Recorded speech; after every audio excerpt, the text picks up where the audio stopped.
여러분은 전도에 대해서 이를 들으면, 전도라는 단어나 혹은 전도에 대한 캠페인 이런 것들을 들으면 마음이 어떻게 됩니까? 좀 마음이 좀 기대가 되고 설렘이 있다기보다는 사실 부담되죠. 또 뭔가 막막하기도 하고. 설교자도 그렇습니다. 참 다른 선교 주제보다도 이 전도에 관한 주제 설교를 할 때는 매우 부담감이 없지 않아 있습니다. 그럼에도 불구하고 우리가 마가복음을 쭉 이렇게 연속해서 강해해 나가니까 오늘 본문의 말씀, 우리가 주님께서 우리 가운데 주신 말씀, 특별히 주님의 대위임령은 너무나 소중하지 않습니까? 주님이 이 땅에서 모든 사명을 다 마치시고 하늘로 올라가시기 전에, 하늘로 올라가시기 전에 내가 영원토록 너희와 함께 하시겠다라고 약속하시면서 너희는 만민에게 가서 복음을 전파하라. 온 천하에 다니면서 세계 모든 민족 가운데 아버지와 아들과 성령의 이름으로 세례를 주고 내가 내게 분부한 것을 가르쳐 지키게 하라. 이게 마지막 주님께서 지상에 계실 때 남기신 말씀이니까 얼마나 중요한 말씀이겠어요. 수많은 천국에 관한 복음 말씀들 가운데 마지막으로 하신 말씀이 온 세상에 다니면서 복음 전해라. 그래서 예수를 믿는 사람들은 예수를 믿자마자 제일 먼저 감당해야 될 것이, 내가 목사 장로가 아니더라도 또 10년 20년 안 믿었더라도 예수 믿자마자 가장 관심 가져야 될 것은 주님의 큰 명령입니다. 너희는 어디를 가든지 복음을 전하라. 그럼에도 불구하고 이 주제가 너무나 무겁고 조심스럽죠. 사실 전도가 잘 안 되기 때문입니다. 개인이 가족이나 친지에게 좀 복음을 전할까 싶으면 뭔가 관계가 혹시 깨지거나 또 분위기가 조금 어색해질까 봐서 쉽사리 말을 못합니다. 친구나 동료에게 복음을 좀 조심스럽게 전하고 싶지만 너나 잘 믿으세요, 그럴까 봐서 말이죠, 차마 입을 열지를 못합니다. 그러면서 우리 가운데 얘기하는 것은 참 복음 전하기 힘들다, 혹은 요즘은 예수 전도하는 것이 너무 어려운 시대다, 이렇게 말하죠. 실제로 거리 전도도 마찬가지입니다. 우리가 이번 주에 지역 전도 시작을 하지만 예전에 20년 전, 30년 전만 해도 말이죠, 커피 한 잔 혹은 사탕 하나만 건네줘도 반갑게 받고 또 거리에 서서 이런저런 이야기도 하고 복음 전도가 쉽게 수월하게 전해지던 시절이 있었지만 지금은 그렇지 않아요. 많은 사람들은 냉담하게 거절하고 아주 차디차게 그렇게 뿌리치기가 일수인 것이 오늘날의 모습이기도 합니다.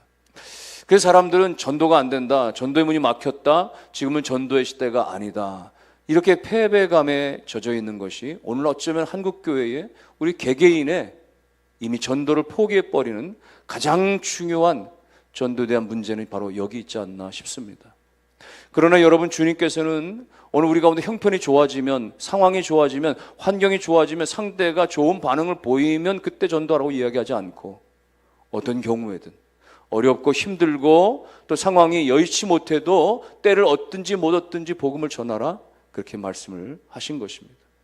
오늘 본문에 주님께서 이 제자들을 전도자로 보내시면서 당부하신 이 말씀들과 또 그 열매를 보면서 오늘 우리 가운데 열매를 맺는, 우리 가운데 개인 전도든 또 여러 가지 지역 전도든 간에 열매를 맺는 전도의 원리 몇 가지 간략하게 살펴보고자 합니다. 하나는요, 협력하는 전도입니다. 마음을 모으는 것이죠. 협력하는 거예요. 7절에 보니까 예수님께서 제자들 가운데 둘씩 보내셨다, 이렇게 말씀하세요. 각자 보내신 것이 아니라 12명밖에 안 되는데 각자 보내신 게 아니란 말이죠. 둘씩 짝을 이루어 보내셨다는 거예요. 여러분, 가서 복음도 전해야 됩니다. 귀신도 쫓아야 됩니다. 병자들은 또 고쳐줘야 됩니다. 할 일이 너무 많아요. 혼자서 하기 쉽지 않습니다. 그래서 같이 동역하면서 손발을 맞추면서 복음을 같이 전해야 되는 짝전도가 필요했던 거예요. 그래야 서로를 좀 의지하기도 하고 내가 힘들 때 옆에 사람이 도와주고 또 여러 가지 신변에 안전도 기할 수 있고 둘씩 짝을 이루는 것이 굉장히 중요한 적절한 전도 방법이었던 것입니다. 오래전에 제가 부목사 시절입니다. 휴가를 이용해서 도시 전도 대회에 참석한 적이 있었어요. 대전에도 가봤고 광주에도 가봤는데 주로 8월에 있었는데 말이죠, 여름 휴가를 이용해서 갔는데 한 번은 광주에 갔을 때 말이죠. 여름 폭우가 쏟아지는 건데도 불구하고 전국에서 1000여 명의 성도들이 모였어요. 어느 실내체육관에서 모여가지고 한 이틀 정도 집중적으로 전도 교육을 받고 셋째 날부터 이제 직접 지역을 할당받아서 둘씩 그렇게 동네마다 지역마다 말이죠. 마을마다 골목마다 이렇게 보내시는 거예요. 그때 이 파트너가 무지하게로 그렇게 정해지죠. 그래서 동성끼리 가게 되지만 나이도 다르고 출신 뭐 지역도 다르고 여러 가지 학력도 다르고 다 배경이 성향이 다른데 말이에요. 그 낯선 사람과 하루 이틀 동안 전도한다는 것이 좀처럼 쉽지는 않아요. 어떤 사람 아주 깔끔 너무 많이 떠는 사람도 있고, 어떤 사람은 너무 또 말이 많은 사람도 있고, 어떤 사람은 너무 나이 차가 많이 나서 너무 나이가 많으면 또 이동하는데 불편하기도 하고, 너무 또 어린 사람이면 많은 걸 챙겨줘야 되고 말이죠. 그리고 불편하죠. 놀랍게도 정해진 사람과 1시간, 2시간, 한나절 전도를 하다 보면요, 하루쯤 전도하다 보면요, 하나님께서 이 사람을 나에게 왜 붙여주셨는지를 여실히 깨닫게 됩니다. 그 사람 안에 있는 하나님의 아름다운 성품들과 또 전도에 대한 간절한 마음들과 이런 것들, 내게 없는 여러 가지 것들을 하나님께서 그때그때마다 채워주시고 또 도와주게 하시는 그런 것들을 보게 되는 것이에요.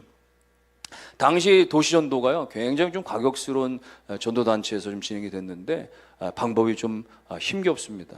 둘씩 짝을 지르면요, 길거리 전도하고 축호 전도도 하는데, 한 사람이 누군가에게 달려가서 전도하면 다른 한 사람은 그 상황을 놓고 그 자리에서 무릎을 꿇고 바닥에서 기도하는 거예요. 그 사람이 전도를 5분에 걸쳐서 하든지 10분에 걸쳐서 하든지 말이에요, 전도를 하고 끝내고 다시 와서 이렇게 툭툭 칠 때까지, 그때까지 바닥에 엎드려서 무릎 꿇고 기도하는 거예요. 쉽지 않습니다. 예, 사람들도 지나다니고 낯선 곳에서 말이죠. 그러나 또 이렇게 또 본부에서 시키는 거니까 뭐 제가 이 도시에 또 언제 오겠어요? 또 뭐 얼굴도 모르는 사람인데, 그러니까 오기로 깡으로 엎드려서 기도하죠. 근데 한참 기도하다 보면 눈물이 납니다. 그 정말 낯선 사람, 정말 이름도 얼굴도 알지 못하는 사람들, 수없이 뿌리치고 지나가는 그 행인들, 저들을 위해서도 하나님께서 예수 그리스도를 십자가에 달려 죽게 하셨다라고 하는 일들이 깨달아지면 감격이 되어지죠. 나도 언젠가 과거에 그렇게 예수를 몰랐던 시절이 있었고, 예수를 믿는다 하지만은 주님의 은혜 손길을 수없이 거부하고 뿌리쳤던, 내 마음대로 행했던, 교회를 다니지만 믿음 없이 다녔던 그 순간들, 그때 주님의 마음은 얼마나 마음이 아프셨을까 말이죠. 그런 것들이 생각이 되면 눈물이 나는 거예요. 그 은혜가 되어지는 거예요. 그러나 여러분 또 하루 종일 이렇게 은혜만 되는 건 아니에요. 너무 힘들잖아요. 그 여름에 아스팔트 8월에 뜨거운 열기가 올라온 말이죠. 온몸에 열기가 전달되면 정말 고통스럽습니다. 그때 솔직히 드는 심정은, 야, 이거 잠깐 좀 멈추고 어디 좀 목욕탕에 좀 씻고 나왔으면 좋겠다. 며칠 동안 제대로 씻지도 못하고, 아니면 좀 어디 좀 서늘한 곳에 가서 음료수라도 한 잔 좀 마시면 좋겠다, 이런 마음이 굴뚝 같죠. 그러다가도 전도 짝이 있으니까 이게 또 뭐 체면이 있고 말이죠, 뭐 등등등등 해가지고 그런 마음 쏙 들어가 버리고 다시 또 마음 잡고 또 다음 전도하고 다음 집에 가고, 그렇게 되는 거거든요. 아마도 전도 짝을 이루게 한 것들이 그렇게 서로 의지가 되게 하고 긴장이 되게 하고, 그러면서 계속 전도를 이뤄가게 하기 위한 유익된 점을 위해서가 아닌가 싶어졌습니다. 축구 절도하는데도 마찬가지. 집집마다 가고 방문해서 전도하죠. 그러면 집을 두드리고 누군가가 맞아주면 말이죠, 한 사람은 그 집주인을 향해서 복음을 전하고, 다른 사람은 뭐 개가 조용히 있게 한다든지 아이가 떠들지 않게 한다든지 우는 아기를 달래준다든지 그런 역할들을 해주는 거예요. 한참 파트너가 복음을 전하고 말이죠, 그럴 때 어디선가 벨소리가 때르릉 하고 울리면 말이죠, 전화 벨소리가 울리면 굉장히 긴장이 되죠. 복음 막 전하고 있는데 예수 영접까지 못 가는 건 아닌가 말이죠, 걱정되죠. 그때 하나님 말이죠, 한 사람은 복음 전할 때 다른 한 사람은 하나님 제발, 그 순간 집중해서 기도해요. 놀랍게도 벨소리가 한 2번 만에 끊어버리고 말고, 그렇게 말이죠, 외부 사람만 보기만 하면 지저대던 개도 복음 전도할 때 놀랍게도 꼬리치면서 그렇게 조용히 있어주는 것들은, 놀랍게도 그렇게 중보 기도하면서 말이죠, 그렇게 합력해서 그렇게 기도할 때에 놀랍게 하나님께서 열매가 맺어지게 하고 복음의 역사가 일어나게 하는 것을 볼 수 있었던 것입니다. 여러분, 둘씩 그렇게 짝을 이루게 한다고 하는 것은 서로의 부족함을 채워가게 하는 말이죠. 오직 협력해서 말이죠, 선을 이루게 하는, 복음의 열매가 맺어지게 하는 놀라운 역사인 것이죠. 꼭 현장에 나갔을 때 2사람씩 있어야 된다, 그 이야기만 하는 것은 아닙니다.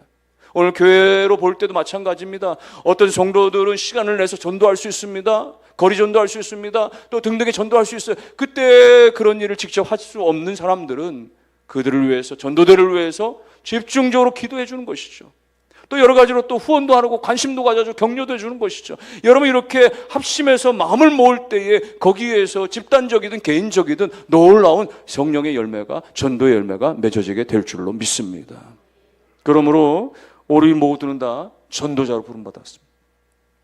우리가 원든지 원하지 않든지 간에 우리는 복음을 전해야 될 사명이 있는 것이, 내가 입을 닫고 있는 한, 로마서 1장의 말씀과 같이 내가 어쩌면 복음을 부끄러워하는 자처럼 그렇게 나타날 수 있는 것입니다. 내가 정말 복음을 부끄러워하지 않는다면, 예수 십자가가 부끄럽지 않다라고 내가 확신한다고 한다면, 우리 어떠한 경로, 어떠한 상황에서라도 복음을 전하는 자의 삶을 살아야 하는 것입니다.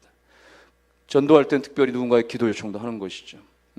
내가 애를 놓고 기도하고 전도할 때 나 혼자 하는 것이 아니라 또 목자에게 부탁하고 또 다른 분에게 부탁하고, 그래서 누군가를 위해서 소상하게 그 사람의 상황과 여건들을 알려주면서 내가 언젠가 그에게 또 몇 날 몇 시에 내가 만나려고 하고 복음을 전하려고 하는데 나를 위해서 좀 기도해달란 말이죠. 이렇게 기도 요청을 하고, 그때에 이 합력하는 전도가 놀라운 열매를 맺게 되는 것입니다. 열매 맺는 전도 또 하나의 원리는 무엇입니까? 하나님만 의지하는 거죠. 사람 의지하는 것이 아니라 하나님을 의지하는 것이에요. 8절과 9절은 이렇게 말씀합니다.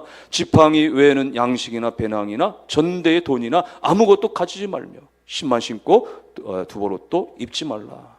지팡이 하나만 가지라는 거예요. 한 벌 옷에 한나의 신만 있으면 족하다는 거예요. 이건 뭘 말하는 것입니까? 최소한의 필요를 말하는 것이죠. 전도할 때는 그야말로 하나님만 필요하다라는 것을 말하는 것입니다. 하나님만 의지하라고 말하는 것이에요. 여러분, 좋은 어떤 전도 물품이나 전도 용품도 필요하겠고, 여러 가지 어떤 그런 다양한 어떤 환경들, 뭐 기상이든 뭐 환경이든 여건이든 다 필요한데, 무엇보다도 열매 맺는 전도는 하나님이 은혜 주실 때, 하나님이 역사하실 때 그곳에 하나님의 역사가 나타나는 것입니다. 그러므로 오늘 우리는 사람의 도구들을 의존하는 것이 아니라 하나님의 역사를 의존하는 그런 믿음의 전도가 있기를 주의 이름으로 축원합니다. 예전에는 뭐 아시는 분 아시겠지만 이 한국 대학생 선교회 CCC에서는요, 여름철에 전국 수련을 하고 나서는 그 다음 주간은 거지 전도가라는 이름으로 전도 대회를 하죠. 그 수천 명의 젊은이들이 말이죠, 전국 도시로 다 흩어지는 거예요. 농어촌 지역으로 다 흩어지는 것이에요. 그래서 그룹으로 다 흩어져서는 돈 없이 전도하는 것입니다. 마을회관에서 신세를 허락을 맡아서 사용을 하거나 또 교회당을 쓰거나 그러면서 먹고 자고 하면서 거기서 전도하는 것이죠. 놀랍게 그렇게 복음을 전하면 누군가가 밥을 먹여줘요. 놀랍게 복음을 전하면 누군가가 음료수도 제공해줘요. 놀랍게 그렇게 무일푼으로 그렇게 전도하는데, 놀랍게 말이죠, 여기서 저기로 이동할 때 차량을 제공해서 이동도 하게 하고, 돈 한 푼 쓰지 않고서도 하나님의 전도가, 생명 구원이 이루어지는 것들을 수없이 간증으로 일어나게 하시는 것입니다. 그래서 여러분, 전도를 정의할 때 뭐라고 얘기합니까? 오직 성령을 의지해서 예수 그리스도만 전하고 모든 결과는 하나님께 맡기라, 그것입니다. 성령을 의지해서 예수만 전하고 모든 결과를 맡기라는 거예요. 그런데 우리 가운데 그렇지 못하는 것들은 뭐예요? 내가 전도하려면 돈이 있어야 되나? 내가 전도하려면 시간이 있어야 되나 말이죠. 난 돈도 없고 시간도 없는데 난 전도하기 어려운데 말이죠. 여러분, 전도는 물질 그 이상이고, 저는 프로그램 이상이고, 여러분, 전도는 하나님이 하시는 것입니다.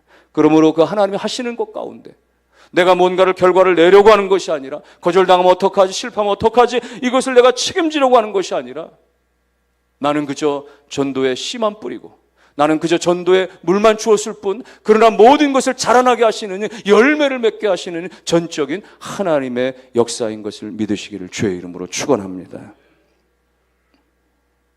오늘 우리가 전도에 잘 나서지 못하는 자기 변명 혹은 자기 오해 가운데 하나가 뭐예요?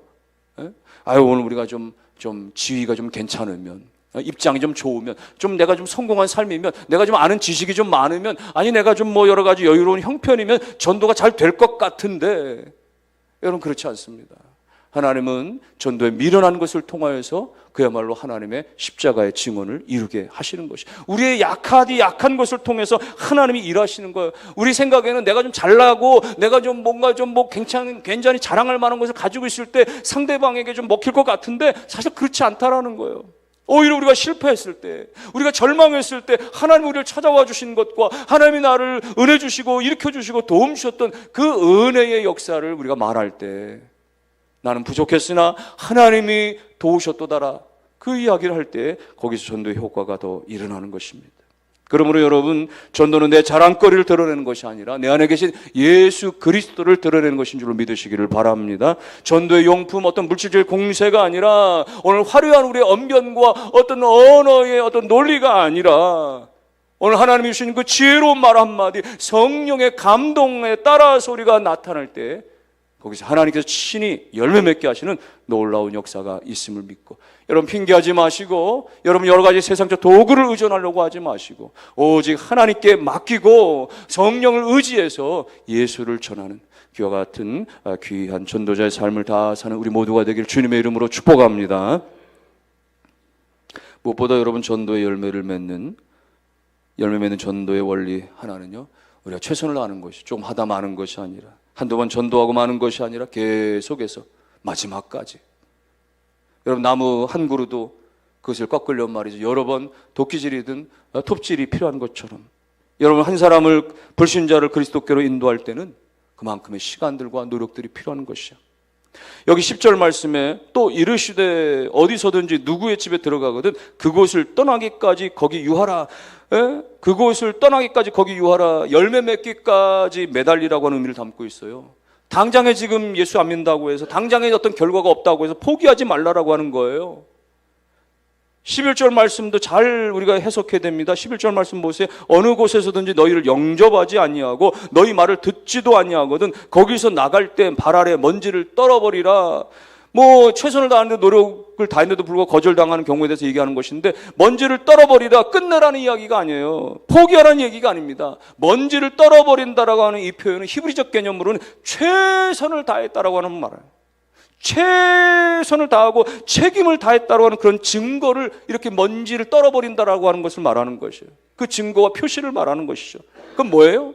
이 말씀의 이면적 의미는 뭡니까? 최선을 다하는 것, 마지막까지 노력을 다하는 것.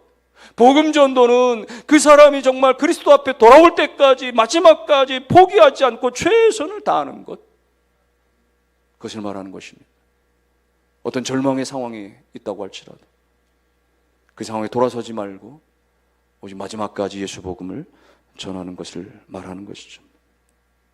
전 세계적으로 선풍적인 인기를 끌었었던, 과거 오래전에 상영됐던 레오나르도 디카프리오가 주연한 타이타닉, 이 엄청난 해상 사고를 다룬, 그 침몰 사건을 다룬 영화를 많은 사람들이 기억할 것입니다. 당시 실제로 이 배에 승선했던 2,200여 명의 그 승객들 가운데 700명만 구출을 당했고 1,500여 명이 그야말로 희생을 당한, 그야말로 사상 최고의 그런 해난 사고였던 것이죠. 근데 그 영화에는 나오는 내용들이 대부분 말이죠, 뭐 이를테면 선원들이 막 정말 최선을 다해서 막 보트에 한 사람이 더 그렇게 구출하기 위해서 애를 쓰는 그런 모습들, 마지막까지 배의 키를 붙잡고 그야말로 최선을 다하는 그런 선장의 마지막 그 모습들이나, 혹은 사랑하는 여인을 위해서 목숨을 걸고 말이죠, 그 여인을 살려내기 위해서 그렇게 자기의 목숨을 던지는 그 주인공 디카프리오의 모습이나 말이죠, 이런 영화의 내용도 대부분 다 각색된 내용들이죠. 그러면서 여러분, 그 영화에서 보신 분 다 알겠지만 실제 내용을 옮긴 장면이 뭡니까? 바로 선상의 밴드의 모습이었던 거예요. 이 타이타닉 오늘날로 말하면 거대한 크루즈선과도 같았기 때문에 선상 밴드가 존재하고 있었는데, 거기에 여러 악단들이 그 말이죠, 그 중에 대표가 월레스라고 하는 사람입니다. 그가 이 팀의 악단들을 그렇게 꾸리고 있었는데 말이죠, 이게 배가 충격을 받고 서서히 기울면서 침몰하면서 수많은 사람들이 아비규환과 같은 말이죠, 다 그야말로 아수라장이 된 그 상황 가운데 우왕좌왕하고 뭘 해야 될지 모르는 그런 고통 가운데 빠져 있을 때에 그들이 팀원들을 격려해서 마지막까지 그렇게 바이올린과 첼로를 연주하면서 찬송가를 연주하겠던, 찬송가 338장 내 주를 가까이 하게 하면 십자가 짐 것 같았다. 그러면서 내 일생 소원은 늘 찬송하면서 주님께 더 가까이 나가기 원합니다. 이 찬양을 말이죠, 연주를 이렇게 하면서 원래서는 그렇게 복음을 전했던 것입니다. 여러분, 우리 인생의 마지막 순간에 우리가 붙잡아야 될 것은 예수 그리스도밖에 없습니다. 마지막 우리가 결정해야 될 것은 예수 그리스도밖에 없습니다. 예수 그리스도만이 유일한 우리의 소망입니다. 그분을 붙잡으십시오. 그분을 의지하십시오. 그렇게 외쳤다는 거예요. 많은 사람들은 그 찬양과 그 복음 전도에 귀를 기울였고 마지막 그 배의 침몰 가운데 예수 그리스도의 그 구원의 소망을 붙잡고 또 그렇게 침몰에 희생을 당했다라고 하는 그런 이야기들입니다. 여러분, 오늘날의 이 세상이 어쩌면 죽음으로 침몰하는 그런 타이타닉과도 같다라고 이야기하지 않을 수 있겠습니까? 당시에 타이타닉은 그 선장이나 설계사나 이런 사람들은 말이죠, 그 누구도 이별에 침몰할 수 없단 말이죠. 절대로 이 타이타닉은 무너지지 않는다, 그렇게 장담했었지만 결국은 바다 한복판에 빠질 수밖에 없었던 거예요. 여러분, 오늘날의 수많은 사람들이 세상을 살면서 내가 가지고 있는 것들이 영원할 것 같고 내 생명이 영원할 것 같고 물질이 영원할 것 같고, 그런데 칠흑 같은 그 망망대해 가운데, 밤바다 가운데 한순간에 그렇게 전복되어지고 침몰하게 되어지는 수많은 영혼들을 바라보면서 오늘 우리가 그들 가운데 생명줄을 던져서 복음을 전해서 그들 가운데 그토록 우리를 살려달라고 하고 우리를 건져달라고 하고 그렇게 애원하는 그들의 목소리 가운데 참된 그런 전도자, 구원자, 그 사명을 감당한 우리 교회가 되고 우리 모든 성도가 되기를 주님의 이름으로 축원합니다. 이렇게 제자들이 주님의 명령에 따라 둘씩 짝을 지어서 전도하게 됩니다. 그래서 회개하라, 고을로 가서 전도하고 귀신을 내어 쫓고 병자를 고치고, 이런 복음의 전도 역사가 일어나니까 결과적으로 하나님께 영광이 돌려지게 되는 거예요. 오늘 본문 다음 절은 이렇게 말합니다. 마가복음 6장의 14절, 오늘 본문 다음에 14절을 보니까 이에 예수의 이름이 드러났다, 이렇게 말해요. 아니, 전도는 제자들이 했는데, 아니 가서 말이죠, 죽기 사역은 제자들이 했는데 결국 드러나는 것은 예수의 이름이었다라는 것이에요.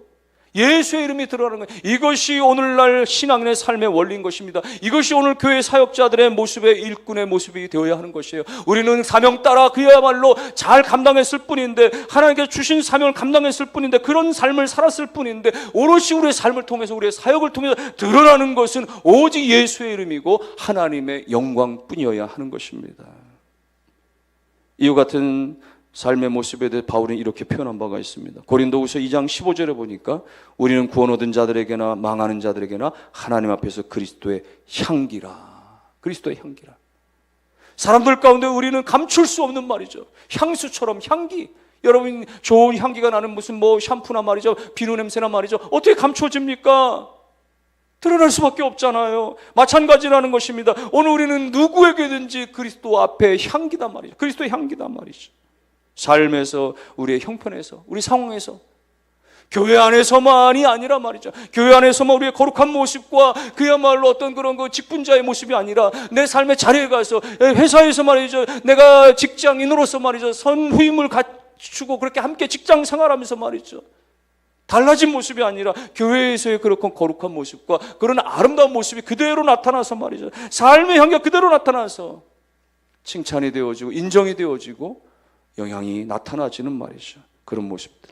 그때 여러분, 예수 향기로 말미암아서 하나님의 역사가 우리에 있는 모든 자리에서 자연스럽게 친절과 겸손과 사랑과 수고와 섬김을 통해서 끊임없이 다른 사람들 가운데 복음 전도의 기회가 주어지고 마침내는 예수 복음의 역사가 일어나게 될 줄로 믿습니다. 결론의 말씀입니다. 오늘 주님은 다시금 저와 여러분들을 부르셔서 이제 둘씩 짝을 내어 그렇게 보내시는 것입니다. 여러분, 이것은 단순히 어떤 문자적인 말씀을 넘어서서 어떤 경우에든지 하나님께서 우리를 보내신다라고 하는 의미, 나로 하여금 거리로 보내실 수도 있고, 나로 하여금 가족에게 친지에게 보낼 수도 있고, 나로 하여금 직장의 동료에게 보낼 수 있고, 나로 하여금 지인과 친절한 가까웠던 그런 지인들에게 우리를 보낼 수 있는 것이죠. 보낼 때 하나님께서 우리 가운데 하나님만 의지하라고 하는, 성령만 의지하라고 하는, 하나님께 모든 것을 맡기라고 하는 이 말씀으로 우리를 보내실 때, 여러분요, 우리가 두렵고 떨림이 있지만, 또 우리 가운데 부족함과 연약함이 있지만, 그럼에도 불구하고 내게 주신 은혜가 커서, 내가 받은 하나님의 사랑이 커서 내가 말하지 않고는, 내가 전하지 않고는 내가 있을 수가 없습니다. 겸손히 그렇게 복음을 들어 순종할 때 거기에 하나님께서 친히 자라나게 하시는, 하나님께서 열매 맺게 하시는 놀라운 복음의 역사가 이번 한 주간에, 또 이 좋은 봄철 계절에, 또 더 나가서 우리에게 주어진 모든 인생 가운데 날마다 이 복음 전도의 축복의 역사 다 드러나며 하나님께 영광이 되는 복되고 거룩한 생애가 되실 수 있기를 주님의 이름으로 축원합니다.